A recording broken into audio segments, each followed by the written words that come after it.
మౌనాన్ని మించిన పదునైన భాష ప్రపంచంలో ఇంకోటి లేదు. కింగ్ లీర్ నాటకంలో అనుకుంటా షేక్స్పియర్ అంటాడు, tongues in trees, books in running Brooks, sermons in stones.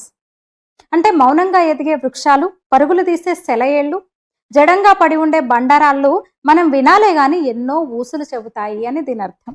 అంటే అన్ని శబ్దాలు నిశ్శబ్దం అందుబుట్టే అంటాడు మిర్జా గాలిబ్.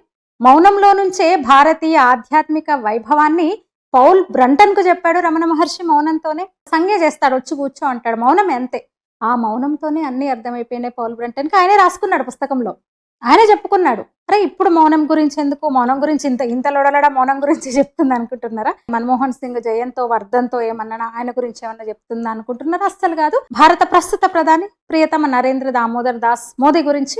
ఆయన ఇప్పుడు మౌనంలో ఉన్నారు. అరే ఆయన మౌనం పిచ్చెక్కిస్తోంది ఇక్కడ కొందరికి, రాగాకి ముఖ్యంగా. అక్కడ డొనాల్డ్ ట్రంప్కి అసలే కోతి, ఆపై కళ్ళు తాగింది, తేలుగుట్టింది. ఇంకెట్లుంటాయి చిందులు, చేష్టలు ఎట్లుంటాయి మొరుగుళ్ళు, అట్లున్నాయి అన్నట్టు. ఇప్పుడు డొనాల్డ్ ట్రంప్ అన్ని ట్రంపెట్లు వాయిస్తున్నా కూడా మోదీ మౌనవ్రతం పాటిస్తున్నారు. సహజంగా నరేంద్ర మోదీ నవరాత్రుల్లో దీక్ష చేస్తారు. ఆయన నవరాత్రి వేళలో దేవి నవరాత్రుల్లో దీక్ష చేస్తారు, అప్పుడు ఎక్కువ మౌనం పాటిస్తారు ఆయన.